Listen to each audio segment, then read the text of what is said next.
Hi, I'm Dr. Gemma, and welcome back to Cognitive, the Knitting Psychology podcast. Cheerfully and somewhat irregularly in business since 2008. Segments today may include what's on my hooks, needles, and spindles, a strategy, something I really like, put a lid on it, oh shoot, and blather. So sit back, put your feet up, pick up your knitting, crocheting, spinning, weaving, or dyeing, or any other yarny thing you're doing, and get ready to enjoy. Well, hello, it's Dr. Gemma, and this is episode 252 of the Cognitive Podcast. And I'm here to tell you, if you look at the show notes, you will see a picture of me at the finish line of Be the Light. I'm there waiting for my beloved son to catch up to me. And I'm being the light by wearing a sign on my head that says Be the Light. And I will talk about that in our shoot. But let's roll down. Oh yes, also, there's a meme I liked that I just think is very important for all of us as crafters to remember. And it goes like this. Random reminder. If your apocalypse team does not include shepherds, spinners, weavers, knitters, and sewers, I'd rather say seamstresses, you're probably going to die of hypothermia before you get a chance to build your Viking longhouse and all that other shit. I have that meme it's on top of a spinning wheel, which I love. I believe it's a shack wheel, in fact, and that's at the top of the show notes because I just couldn't resist it. By the way, your comments are very welcome. Please comment here on the blog at cognitivepodcast.blogspot.com, or you can go to our group on Ravelry.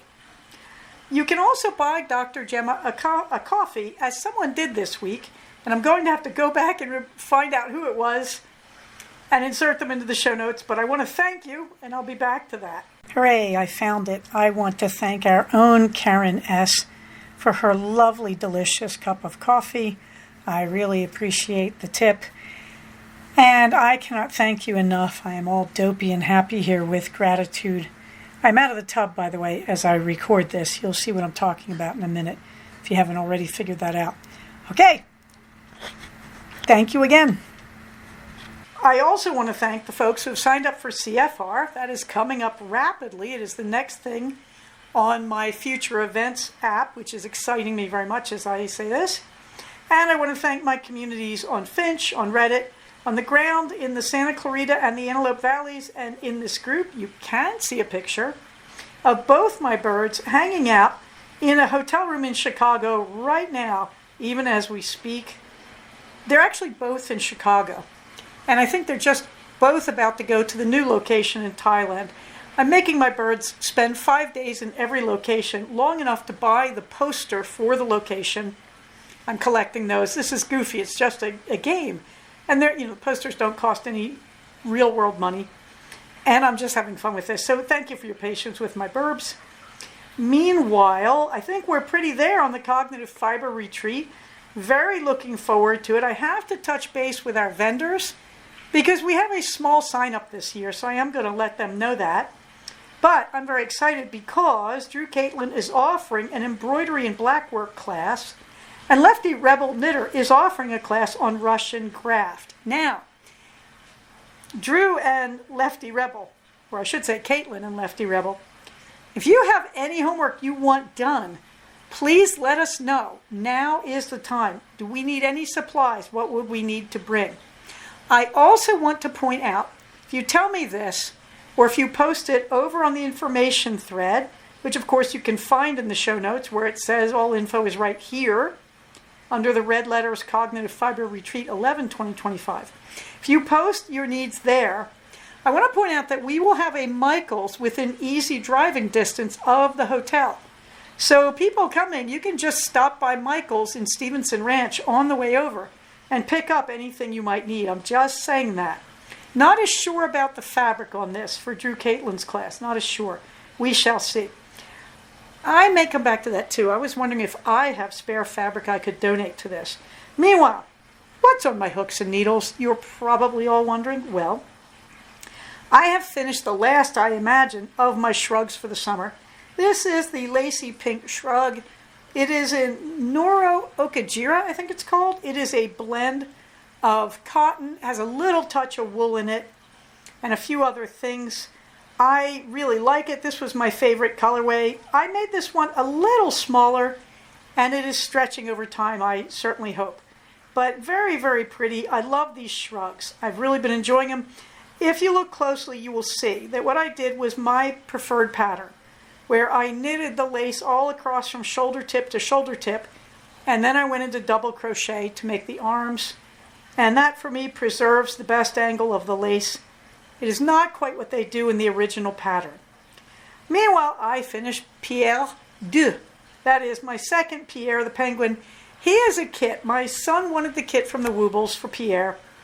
He got interested, but then he panicked when he got to single crochet. And I am now working on getting all the Woobles stuff out of my stash. So I've been doing the kits lately, as you may have noticed. I do believe Pierre is my last kit, and I'm happy about that. Now, I will make Woobles, but I have plenty of yarn to do it myself. I don't need their yarn, and I don't particularly like their yarn, although it certainly serves its purpose. The next thing is another one of my project bag pillows that I've been going through all my yarny project bags and realizing I have a lot of them that I cannot really upcycle in a good way. They are made of some sort of cellulose papery product. They wouldn't make good pillows, but they do make great project bags, and I don't care if they get scraped up. Meanwhile, I looked at all my project bags and said, I have a lot of beautifully made ones. For example, you may remember, and this is not as beautifully made, but it's sort of nostalgic. I had a project bag from one of the CFRs, so I made that into a pillow. This time, I used a project bag made by the wonderful, what did she call herself? Well, our buddy Tally. She called herself, I think, TK's mom. Anyway, it is a Star Wars bag, and I thought, that is way too fine. And it was beautifully quilted. And it was 2 layers of beautifully quilted fabric. So I made that into a pillow, using up the ginormous amount of stuffing, not all of it by any means, that our own Steffi Jo had left behind last year. So there is the very highly stuffed Star Wars pillow. And my son loves it. So this is a very happy thing. In progress, the stash toss is 65 skeins in, gasp, and 40 out. But this week, I have gotten back to the September sweater. This is crocheted. I really like this pattern. It is, for a crocheted sweater, it is a time-consuming pattern. Crocheted sweaters, let me tell you, go really fast compared to knitted patterns. This one, not so much. It is 2 giant panels, and these drape from your waist in the front over your shoulders and down the back, and you seam them together in the middle and at the sides. That is how far I've gotten. This has taken a long time. However, this one was worth it. It is hard to do the measurements on this. I used her instructions carefully. I was supposed to use 225 chains. I used 150. 225, the thing would have been down to my knees. It was. I already tried to make part of one panel in that. I now have finished the second torso piece, and I have seamed together the front and the back center seams with the neck hole, and you can see a picture of me wearing it seamed together. I have to seam together the sides, leaving armholes obviously, and then I will start the arms. The arms are set in, you just start right in the armhole and go round. So I'm looking forward to that. The arms are actually relatively short. Well, I'm telling this to myself, by the way, to encourage myself. While this looks like it's a lot of work, most of the work is in the torso. And it is a lot of work. It is in a stitch called Heathered Half Double Crochet. I love this stitch. This is one of those stitches you need to learn. It's very simple. You're just doing a half double crochet, but you yarn over, as you would in a normal half double. You stick it through the stitch in the row before. You yarn over, as you would again, in a half double. But then instead of just pulling it through the loop, you pull it through 2 loops. After that, it's just a normal half double. So it's just that one extra pull you give it. Gives it a wonderful texture and density, and half double is my favorite stitch anyway. I think this is my new favorite. So, meanwhile, I started a new shawl. I don't wear a lot of shawls, I'll be honest. I have had this skein of yarn sitting on my desk in a ball for months. And I was telling myself, trying to make myself believe it's sock yarn. It is not. I have no idea who made this. I've been looking through my stash. I know I had it in my stash. All I can think of is, did I accidentally delete it? It is gorgeous. My guess, I thought it might be abstract fibers, but I have no idea who made this. At any rate, I am doing a scallop shawl, simple scallop shawl. You can find the link if you follow the link in the show notes. It's a very easy shawl. It just is scallop, scallop, scallop, middle stitches, and you vary the middle stitches. And then the end stitches, you do a V-stitch and one treble crochet. It's a really simple thing. I say this because if you try this pattern, the first 5 rows will make you insane. It will not be obvious what you're doing right away. However, if you look at the charted instructions, that helps a lot. But it's actually an easy shawl once you get going. I was trying to do it on a G hook because this is lace weight. The original is sock weight on I think an I hook. Anyway, I could not even see my stitches, so I went to an I hook and I'm really happy with it. On the Ragdoll Revitalization, there is a picture of the Ragdoll in her bloomers with their new waistband. I wanted you to see that. I have not worked on her, though, so far. I have not worked on my quilt squares. I have not been spinning. Oh, Gemma, how boring you are. So let us get on to a strategy. And you may notice a certain echo chamber quality here, because as I record this, I'm lying in my bathtub. What is the strategy? Well, it's time to talk about weight loss, because why not? I need to talk about it. I just decided that one of my goals for this summer was to take off a little bit of weight. However, I was running just fine till I bashed up my right foot in July, and I haven't really picked up the running as well as I'd like because the hot weather set in. Now that is very slowly moving out of the picture.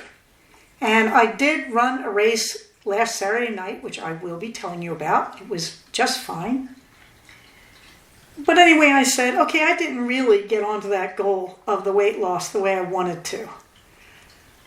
I want my weight to be, I allow my weight to be around 150.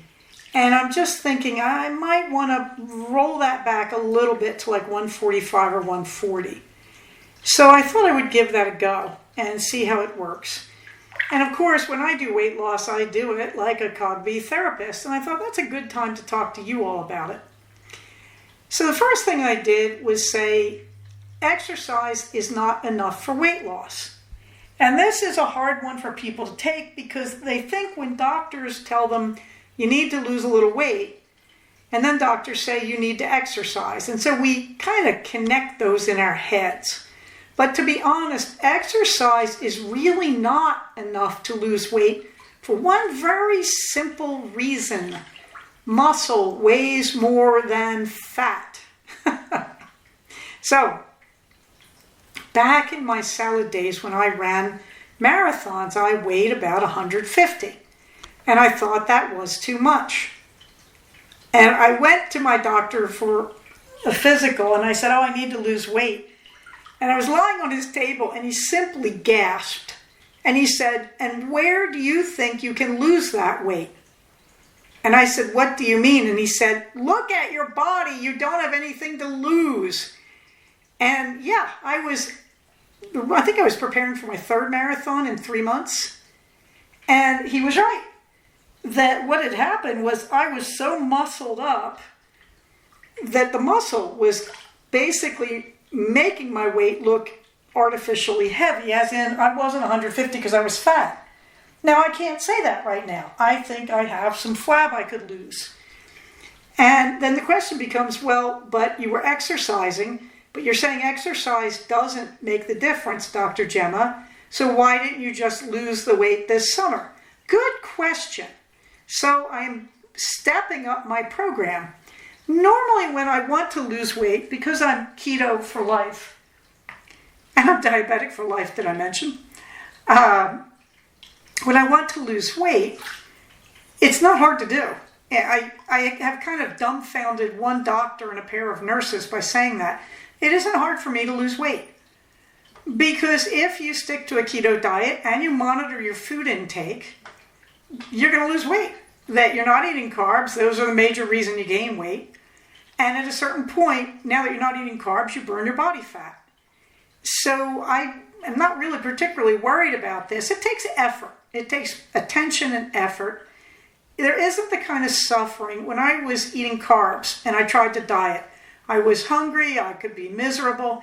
That's not what it's like on a keto diet. You really just notice occasionally that you might be a little hungry or you're not following your normal daily ritual.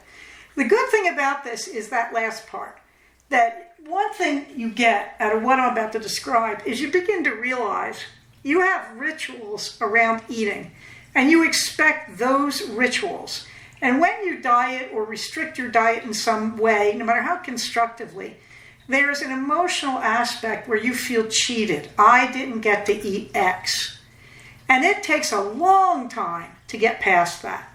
For example, I noticed last year I had a few slices of low-carb cheesecake at Cheesecake Factory. Let me explain to you, it is not low carb. If you're a keto person, one slice of that cheesecake is more carbohydrate than you're going to eat in an entire day.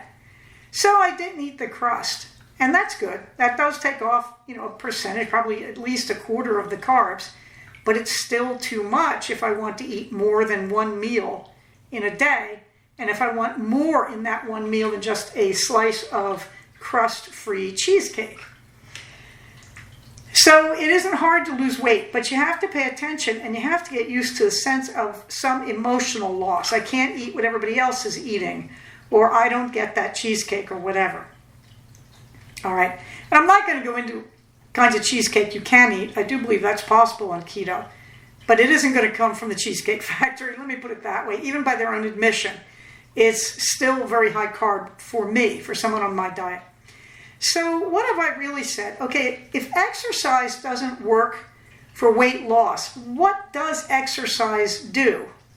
Exercise is like the oil in your car. Your car does not actually need oil to run. It needs gas. Gas is the fuel. Gas gives it energy. But the oil makes the parts work better so that the gas is used more effectively. Exercise is the oil. Food is the gas. So you're not going to lose weight if you exercise. If you exercise and you build muscle, in fact, it's going to look like you're gaining weight if you don't lose weight along with that. So it's a bit of a risk here. You exercise with the understanding that you will gain weight because you're making your body process food more effectively. But I will be honest now that I'm over 45. Exercise does something else, and I talk about this in therapy, but I don't talk about it a lot elsewhere. When you exercise under the age of 45, what you're really going for, apart from strength and feeling good, there are basically 3 metabolic illnesses of old age: heart disease, cancer, type 2 diabetes.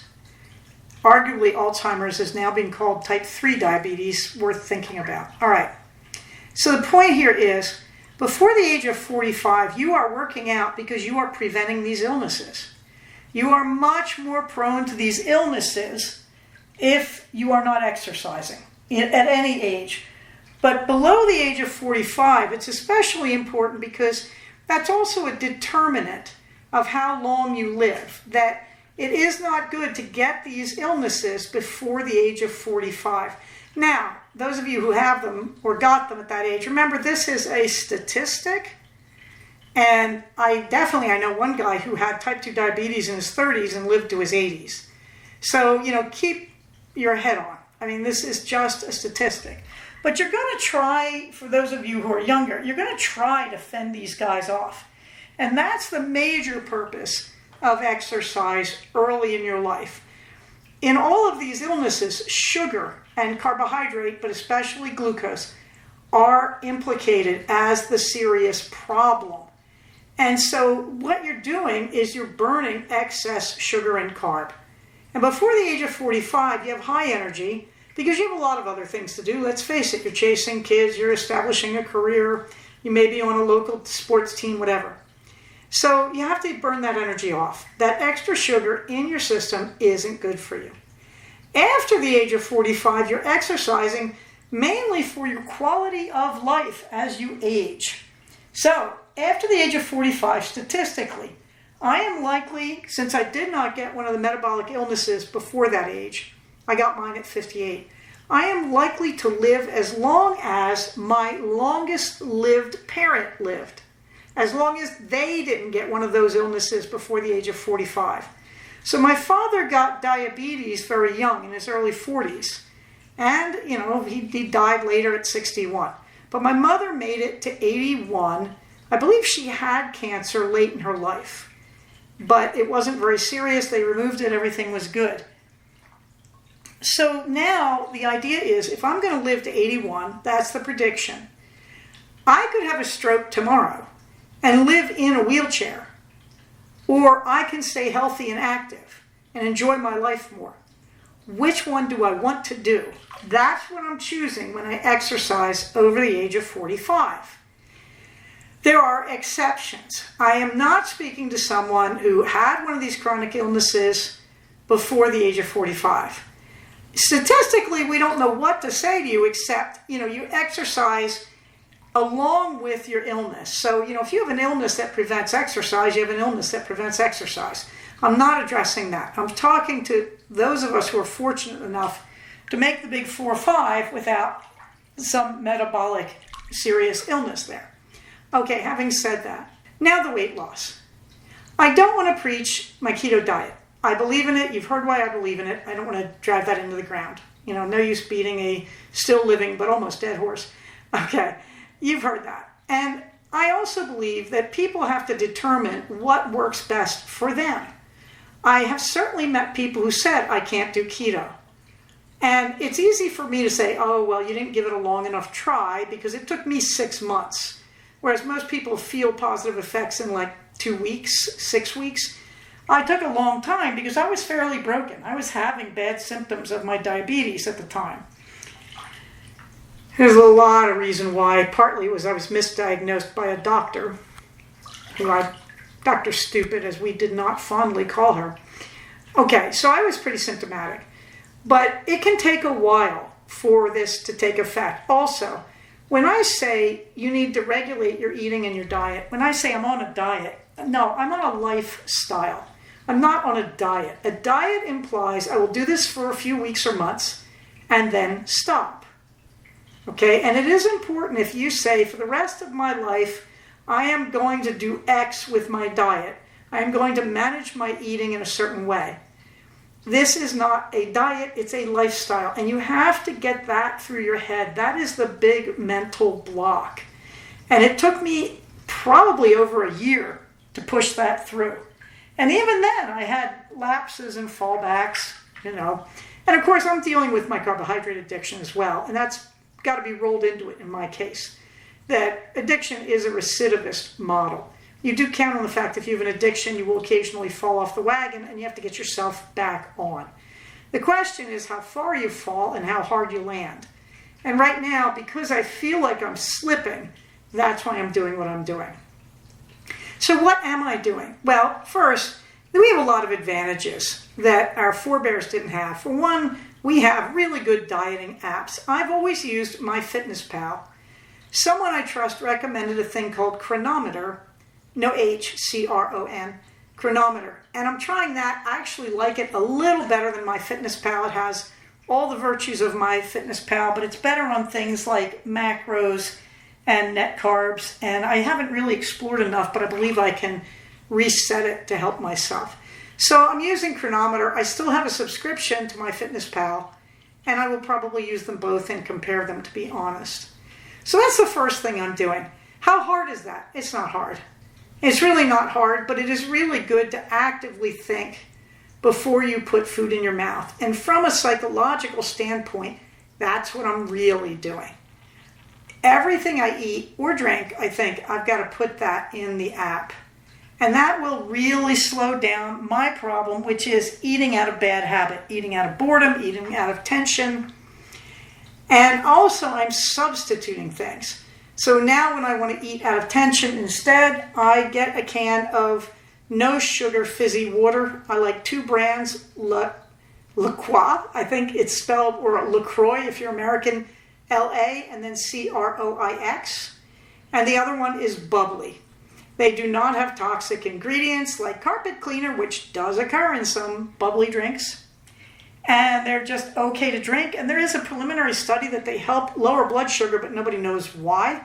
Okay, good. I'm drinking that instead of eating. So when I get stressed, I'm allowed to have a can of bubbly. And that's working pretty well.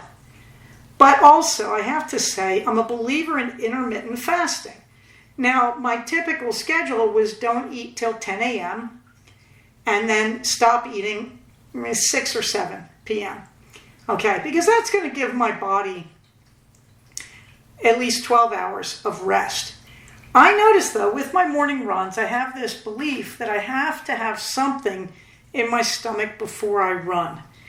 Recently, I've started to question that. So I'm just switching to that. We'll see how that goes. But I realized that was interfering with my fast, my overnight fasting. So I said, okay. And temporarily, I have cut that out. But I also have not run since I reinstituted the overnight fasting. So I'm going to start that experiment this week, I think. But meanwhile, it's also the changing of the seasons. And I do a 48-hour fast with the changing of the seasons. And I realized I forgot to do it a few times there. So as I record this, I'm in the middle of a 48-hour fast. I'm fairly close to the end. I think it's pushing 3 p.m. So I'm at about 45 hours right now. Now, thing to know about fasting in general. Again, if you're a carb eater, fasting is much more painful. Your body craves carbs. And if you stop eating them, you go into withdrawal. And it's no laughing matter. That took me 6 months to get past when I became keto 7 years ago. So if you're not in carb heaven, if you're just eating like me, it's no big deal. I started, what is this? This is Wednesday. I started Monday night. I realized there was nobody around for dinner on Tuesday night. So I thought this is a good moment to just do a fast, to take advantage of it. Because nobody is going to watch me eat. My husband gets all bent out of shape when I fast over 24 hours. So I just don't tell him, let's be honest here. Okay, so I started and I found, you wake up Tuesday morning and you say, instead of eating breakfast, I've been fasting for 12 hours right now. That's 25% of my goal fast of 48 hours. Do I really want to throw that away? And that is the advantage of doing your fasting starting at the end of your dinner time, because you go to bed without eating and you wake up and you've already done 12 hours. It's a big moral boost. Okay, and so yesterday, Tuesday, I was surprised at how hungry I was in the morning, and I had to really work at it. Now, what am I doing instead? I don't have chicken broth, which is bugging me. Usually I have a lot of chicken bone broth around, but for some reason we've kind of used it up over the summer and I haven't roasted a chicken. So I didn't have the bone broth, but normally I would drink a lot of bone broth. I'm going after the electrolytes in that and the collagen, which is good for your skin. Because when you fast, your body does a thing called autophagy. It eats itself. This is why you won't have bad flab if you lose weight with intermittent fasting, because your body will eat up the flab, will pull the skin in naturally. And you eat collagen to support that, to help the skin. I had huge flaps of flab under my arms when I started keto, and I was shocked to realize they're not totally gone. I am still older and I'm losing muscle tone there, but they look good. There's not a lot there. So I'm a big fan of autophagy, let me put it that way. Okay, but when you're in the beginning of a fast, you are still eating carbs. I do eat 20 or fewer grams of carb a day compared to the national American average of 150 to 200 grams. Okay, so I do still get carbs because they're in things like vegetables. I'm still eating green vegetables. They have a little bit of carb. Serving of broccoli is going to have 1 gram of carb. That's good. Okay, so I do still get carbs, and I do miss them when I stop eating. And I believe that when you fast, you do drive up your blood sugar because your liver reacts by believing you're starving and doing this is hard for me to say, neoglucogenesis. Got to really think about that one. It makes its own glucose, okay? And I'm okay with that as a temporary situation, because what I'm really trying to do is reset my body with this long fast. In my experience, I have fasted everything up to a month using juice fasts, which I do not recommend because it's nothing but carbs. But I have learned that when I'm fasting as a keto person, after 48 hours, I'm not really gaining much. It's those first 48 that do the reset. And you feel better, and that's the amazing thing. I have felt better. I have been on my overnight fasting for about 4 days, and it was amazing how I immediately felt better and felt less hungry. And then I'm on my second day of my 2-day fast, and I feel really, really good. So the fear is you're going to feel low energy. No, I don't. I feel fine. What am I drinking? Well, I don't have the broth. I am drinking water. I am drinking iced tea. I am allowed to have 1 drink of caffeine in my tea in the morning because I don't want to go into caffeine withdrawal, but caffeine does raise your blood sugar. But I want to be awake when I talk to my patients. So I do 1 belt of caffeine. I have a cup of tea that has some caffeine in it. After that, not a lot. I am trying to slow that down too. After that, it's basically been herbal tea and sparkling waters. And I'm enjoying them greatly. I would say no problem if you're having organic bone broth. I'm just not doing it this time around. Now, what happens when I'm doing this? Well, my emotions get very clean. That's always the shocker. That I find that I rouse to emotion very strongly, but I also feel able to control it very strongly. I'm just sort of stronger in my first emotional response. I just don't have to vent it. I don't have to let it go out my mouth or be in my behavior. But I am surprised. I feel like it's a kind of clarity where I look at things and say, oh, that's just BS. That's just wrong. And okay, as long as I don't let it out of my mouth, you know? I wouldn't call it a mood swing because I'm in a perfectly good mood. But I would call it enhanced mental clarity and emotional clarity, to be completely honest, because I can control it easily. So my mindfulness is also pretty good. So that's what I get out of this. I also clear out the plumbing, and I'll let you imagine what that would look like, because I think it's different for different people at different ages, and also depending on what you're drinking during your fast. I do like to use a tea from traditional medicinals called Smooth Move. I don't drink a lot of it. I'm not here to do a gut blast, but I will drink a cup of that every day just to make sure things move a little bit. One of the things you notice when you do a longer fast is how silent your gut becomes. You don't realize you're always digesting until you really try to bring it down. I don't remember the science on this. I think it takes at least 24 hours for your digestion to really grind down to barely moving. I think it always tries to move, if I remember correctly. So, yeah, I have no problem with that. That's gone very well. And like I said, my mood always improves. What always shocks me about a fast is when I start eating again the next day, everything is improved. I feel great even before I start eating, after the 48 hours. And when I eat, the food is much more flavorful and real to me. I'm not as hungry. I go back easy. It's only been 48 hours, but I tend to do like a protein shake for breakfast, a keto chow shake or something.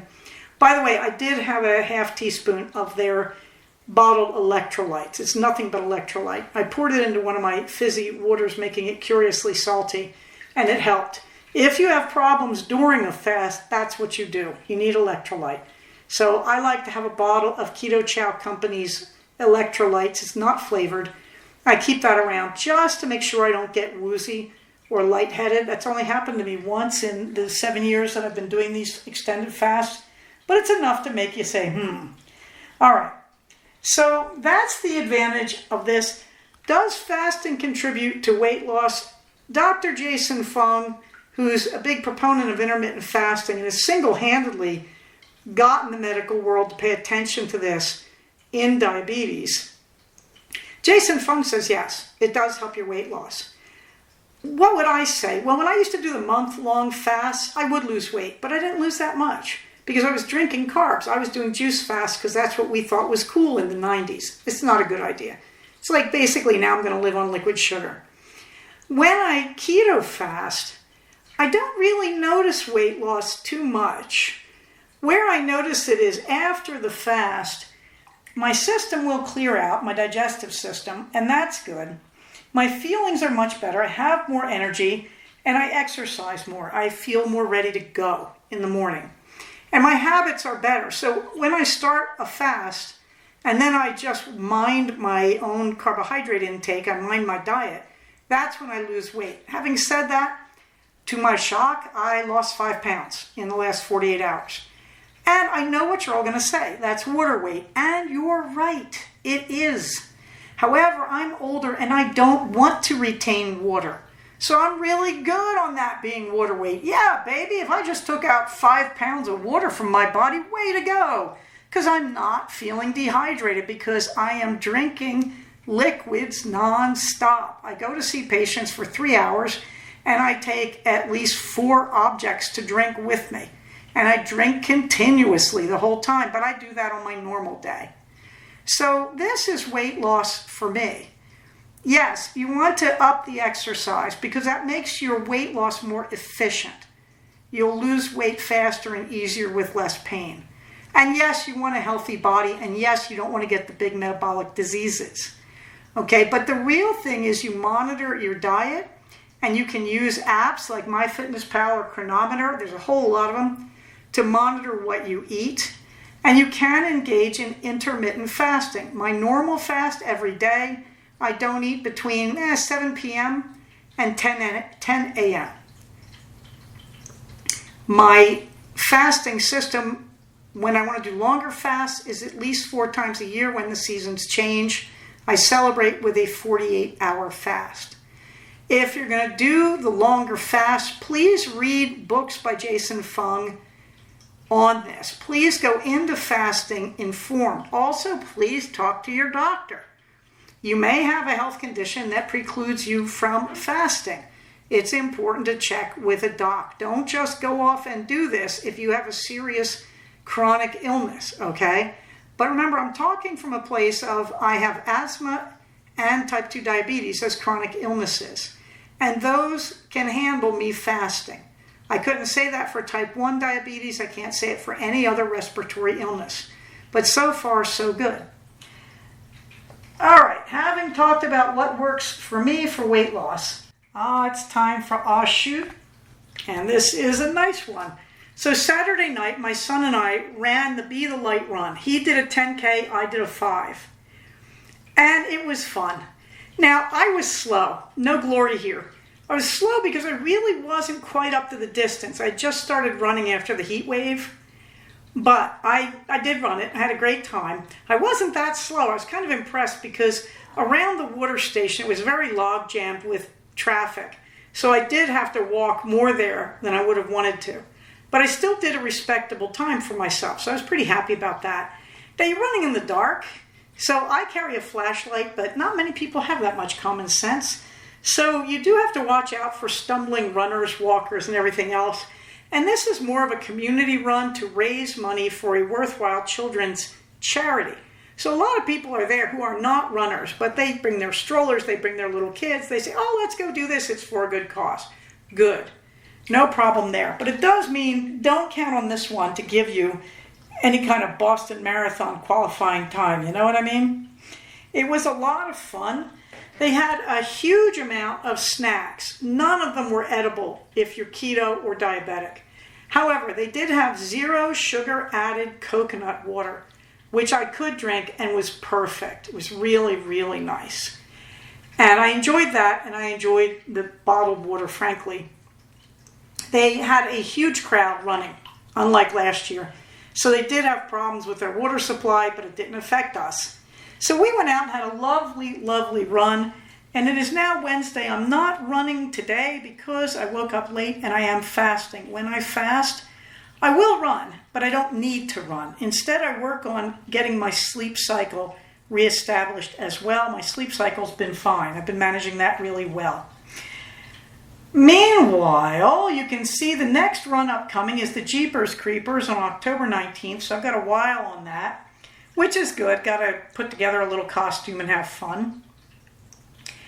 And after that, in November, we have the Santa Clarita Marathon 5K and a turkey trot on November 29th. In the fluffy books, I finished listening to The Spell Shop, and I liked it, so I started the author's sequel, The Enchanted Greenhouse. I don't like it. I'm trying to like it. Now, in Spell Shop, you have to get used to the idea of a talking thing that I'm not going to go into. And it's cute, and it's a little annoying, but it works. And she's really trying to be imaginative and different. Enchanted Greenhouse, she just goes a little too far with it, and it gets kind of melodramatic and silly at points. So it is kind of annoying me. The progression of the plot is extremely slow. I am pushing my way through it because I am curious what happens. So that's 10 points to the author. But I wouldn't really recommend The Enchanted Greenhouse. I just don't think it's that sharp. The Spell Shop, what I did like, and it's a very common trope in this sort of novel, it's about if we let women commune together and use their skills in organized group, they help each other. And it's really lovely that way, and I really like that aspect.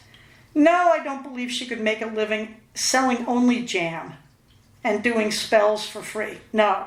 But like I said, this is not the most logical author, but it doesn't make Spell Shop not enjoyable. It just is a little like, meh. However, the other problem I would say, I don't see it as a problem, but I know some people will. When the women become friends, they call themselves, I think it's the Pinecone Coven.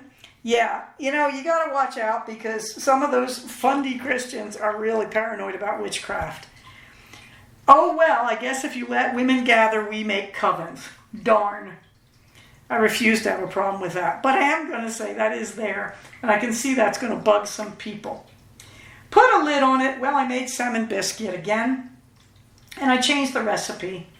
And this time I relied on cream cheese. So I put an 8-ounce brick of cream cheese, I put in some water, I used the 2 sticks of butter, and I used the pound of salmon. Otherwise, things are pretty much the same. But I did have fun just changing it up a bit because I had forgotten the cream cheese last time. I did not add the herbs this time, still enjoyed it. Meanwhile, you can see, of course, the information for our siblings who are LGBTQA+, because, remember, grown-ups and mature functioning adult humans do not harm people who are different than they are. So there is the information for that. You can also see my community resources, different things I've used to fund my knitting and crocheting, things I've bought, things I've learned, patterns I've liked, and you can see the information on ice because, repeat after me, grown-ups don't persecute people who are different than them. All right, having said that, you can see my calendar for events upcoming, including CFR on October 11th. That's at the bottom of the calendar as I look at it. I've got to move that to the top. Meanwhile, Minerva gets the last word. Well, she's a little high as I took those pictures. She was pestering me because now I've cut her automatic feeder down to 1 feeding a day. It is plenty. And she doesn't like it. I don't know why. She's not eating all of it. So she nags me for treats unbelievably hard, and she hell raises a lot. She gets on my desk and knocks things off while I'm working. She's really, really pestering me about staying on schedule, going to bed when she thinks we should, which is usually a little earlier than I normally would. So one day I got tired of it. I whipped out the catnip. I thought, well, it's a little old. We'll see if it works. It worked. So there's a picture of Minerva getting high. She's rolling in her catnip. Her head is right at the bottom of the right corner looking up at the camera, and she's glassy-eyed. And in the second picture, you're looking at her spine as she rolls back. So Minerva's last word, well, now kids, don't do this at home. Dr. Gemma does not endorse the use of hallucinogenic drugs. However, Minerva's last word is, wow, baby, this is cosmic. Or since she's a cat, there is no last word. She had a very happy evening. She also is fortunate she doesn't get hungover. I will say I've had at least one cat. If they used catnip, they would get severely hungover very rapidly. And Minerva is not that cat. So, we love our kitten cat and we consider her a part of our family. And we just gave her a night off pestering me. Because we are, after all, that's her trilling in the background. I don't know if it's picking it up. But we are, after all, a family. And as a family, we are our own little community. And remember, when we look out for the needs of the community, we are taking care of the needs of the individual. The individual is protected by the community when the community is properly cared for. So, having said that, everybody stay safe, take care of each other, and I will talk to you soon. Bye-bye. So we have come to the end of another episode of Cognitive. Please do not use this podcast to diagnose yourself. If you think you are having a mental health problem, please contact a licensed mental health professional.